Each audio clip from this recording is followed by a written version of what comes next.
They never saw it coming. They thought I was weak. They mistook my silence for surrender, my patience for cowardice. They believed I had no fight left in me. But they forgot one thing. Real destruction doesn't come from rage or recklessness. It comes from control, from precision, from knowing exactly when to let the fire burn and when to walk away, letting them choke on the smoke of their own mistakes. You see, the loud ones always fall first. The ones who bark, who shout, who throw their punches blindly. They think they own the world. They think strength is about force, about how hard you can hit, how much noise you can make. But real power is silent. Real power watches, waits, and smiles while the fools destroy themselves. Let me tell you a story of how you win without ever breaking a sweat.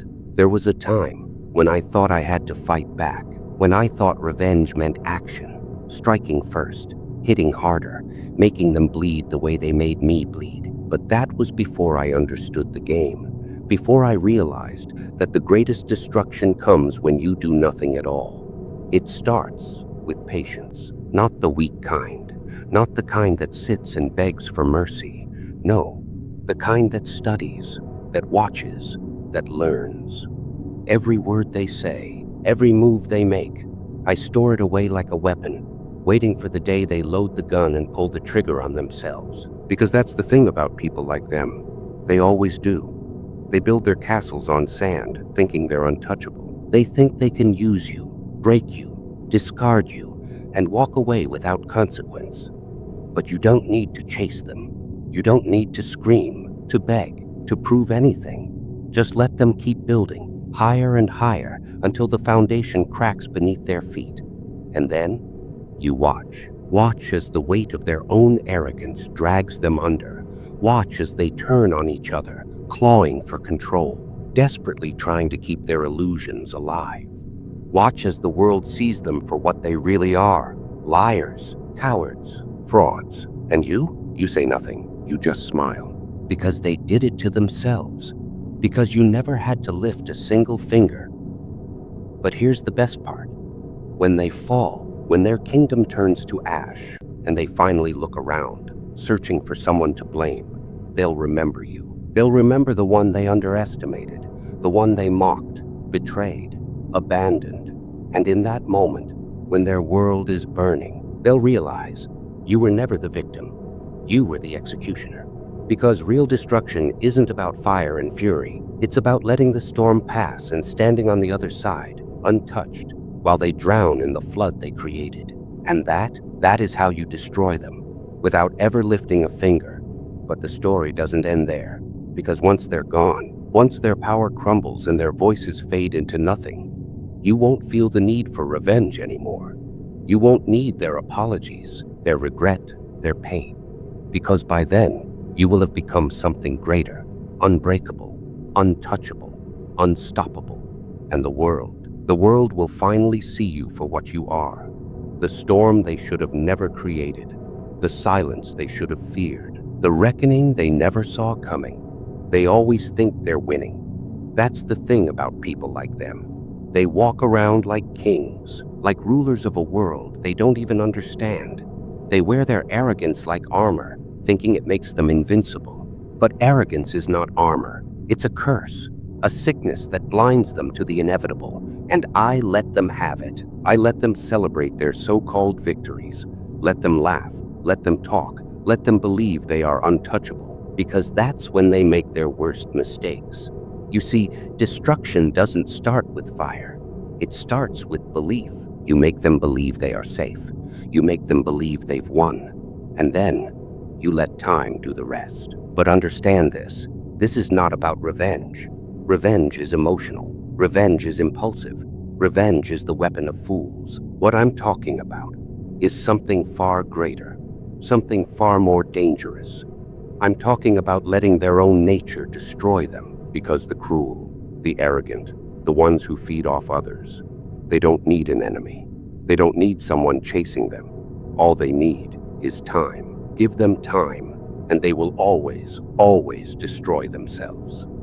I remember the first time I truly understood this, the moment it all clicked. I had been wronged, betrayed, humiliated, left for dead by the very people I once trusted.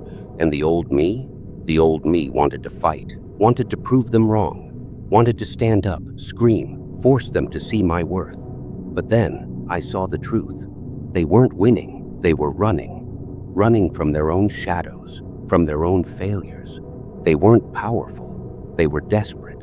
They needed me to react, needed me to fight back so they could play the victim, so they could justify what they had done. And so I did the one thing they never expected. I disappeared. I let them have their moment, let them tell their stories, let them feel the rush of what they thought was victory. Because I knew something they didn't. There is nothing more dangerous than a man who waits. You ever notice how the ones who betray you are always the ones who can't let go? They move on fast, too fast. They act like it never mattered, like you were nothing. But deep down, they know the truth. And the truth haunts them. It follows them in the silence, in the nights when the laughter fades, in the moments when they look in the mirror and realize that for all their victories, something feels off. They try to ignore it. They tell themselves they did the right thing, that they were justified, that you were the problem. But the mind is a cruel place for a guilty soul. And the longer you say nothing, the louder the silence becomes. That's the beauty of it. You don't need to remind them of what they did. They remind themselves over and over again until the weight of their own actions becomes unbearable. And when that moment comes, when the weight of their own choices crushes them, they will do something desperate, something stupid, and that is when they fall. It always happens the same way. The empire they built on lies begins to crack. The people they surrounded themselves with, people just like them, start to turn because there's no loyalty among the selfish, no honor among the deceitful. And the best part? You never had to lift a finger. They set the fire. They poured the gasoline. They struck the match. And now you get to watch. Watch as the same arrogance that once made them feel invincible turns them into prey. Watch as the same lies they used to climb to the top become the very thing that drags them to the bottom. One by one, the pieces fall, the friendships, the trust, the power, until there's nothing left but regret. Regret and the crushing, inescapable truth. You were never beneath them. You were just waiting for them to fall. Here's where most people go wrong. They wait for the moment of weakness, the moment when their enemies are on their knees, and then they strike. They take their revenge. They throw the final blow. But that's the difference between them and us. We don't need to strike, because winning isn't about proving anything to them. Winning is about knowing, deep in your bones, that they destroyed themselves, that they fell not because of what you did, but because of who they are. And by then, you won't care anymore.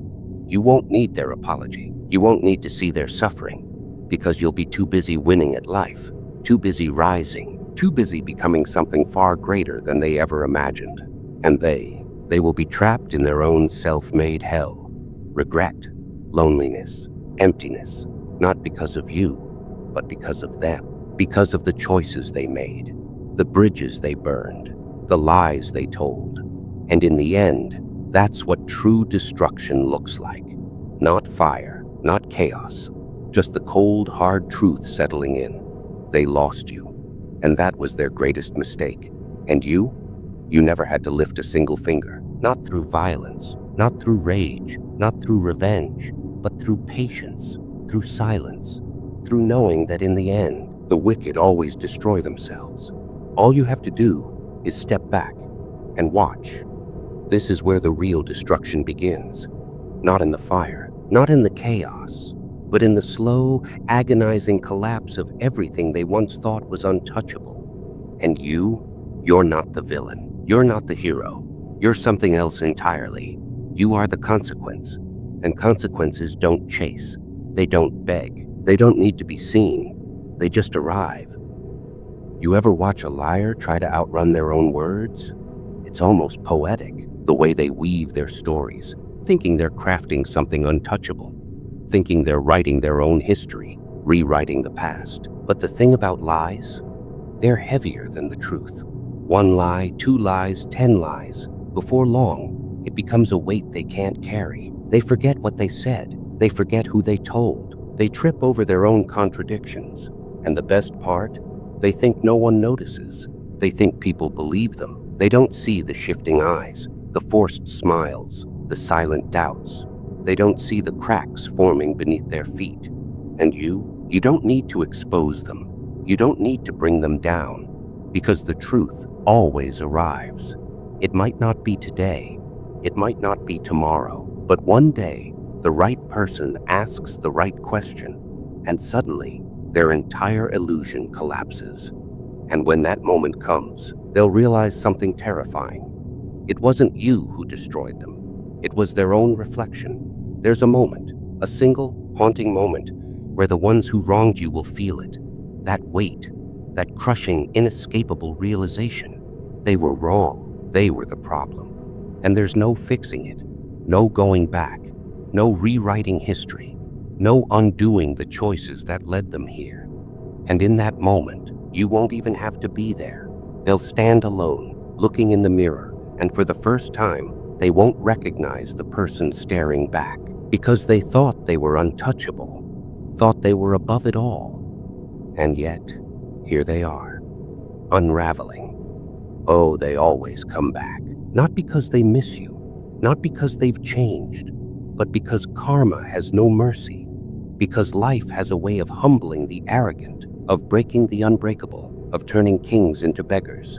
And when the same world they built turns against them, when the same games they played start playing them, they will remember you. They will remember the silence you left behind, the absence of your presence, the weight of a door that will never open again. And that's when you'll see the messages, the calls, the desperate attempts at redemption. Hey, I was just thinking about you. I just wanted to check in. I miss how things used to be.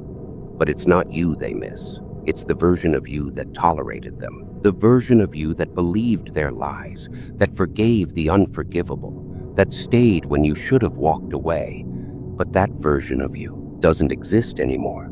And they know it. That's why their words sound empty. That's why their apologies feel forced, because they don't want to fix things. They want to undo their mistakes. But that's the thing about destruction. It's permanent. This is where most people fail. They think they need closure. They think they need to sit across from their enemies and hear the words, "I'm sorry." But closure isn't found in their regret. Closure is found in moving forward, without them, without their apologies, without their explanations, without their desperate attempts to rewrite history.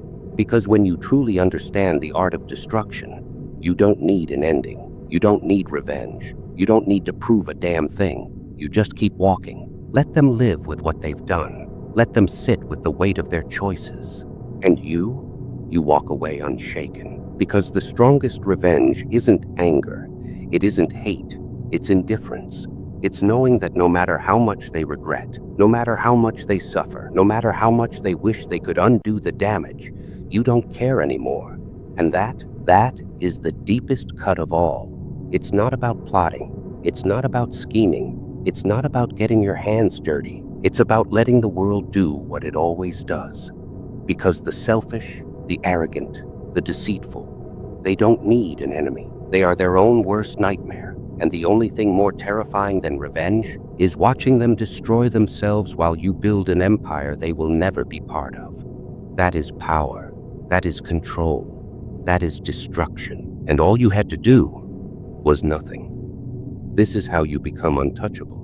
This is how you win. And when they finally realize it, when the weight of their own actions consumes them whole, they'll wish they never underestimated you. But by then, it'll be too late.